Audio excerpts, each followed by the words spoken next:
And now let's look at our meters. This is why you have the red and the green.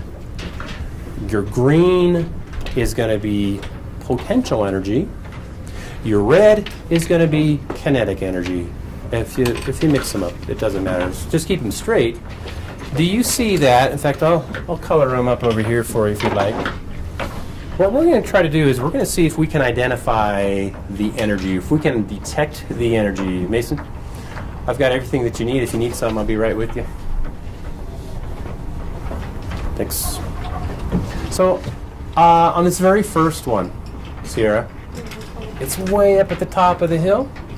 I'm thinking of potential energy. Boy, the meter.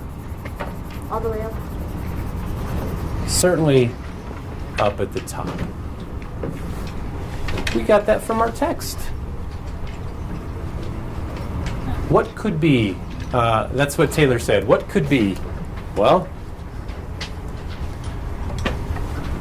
and then the second part of this is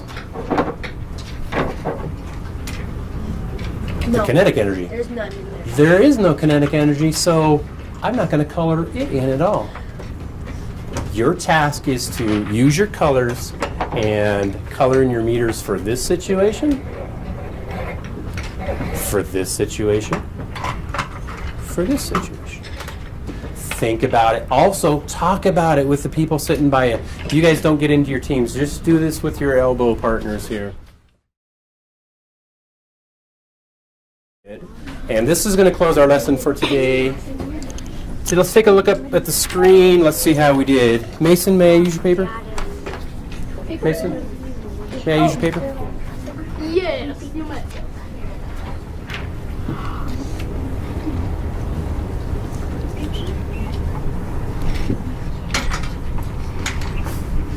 That's almost exactly what I thought. Well, this is really interesting to me. And this is, I've seen a lot of this out there, so we're going to need to work on this a little bit. Take a look. He recognizes, or his team did, or whomever, that the potential energy here is the highest. Lowest? Oh, wait. I actually messed that up. Yeah, I accidentally. The marble is at the very highest. He thinks that that's where all the potential energy is. It goes doom, doom, doom.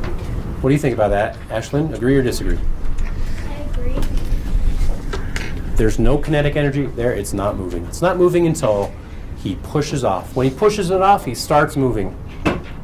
I have to erase some. What if he was standing here on the hill and then picked up his feet off his bike? What's going to happen? Is he going to move? Yes. Yeah. Why? Gravity. Use science. Why would he move if he were stopped here and then pushed himself off? Gravity, kinetic. Gravity. Why else? Come on, come on, come on. Weighting, possibly. Why does he move here? He doesn't have any motion energy there. It's the potential energy. What about here? Say it. Pushes himself off, which gives him. What? But that's the. Everybody said something. What about here? What if he's at the, not at the end of the hill, but towards the bottom, and he's sitting there on his bike, and then he picks up his feet. What's going to happen? It's going to start to keep rolling. Motion. What's going to happen? Motion energy. He's going to have motion energy, but if he's just sitting there, does he have energy? No. Yes. What kind of energy would he have if he's sitting there Breathing energy. partly on a hill? Potential energy. So let me ask you here. We said here that there's no potential energy, and yet he's way up on the hill. If he picked up his feet, zing, he'd go right down. Where's that energy come from? That's the question for today. Where does the energy for an object come from? Right this time.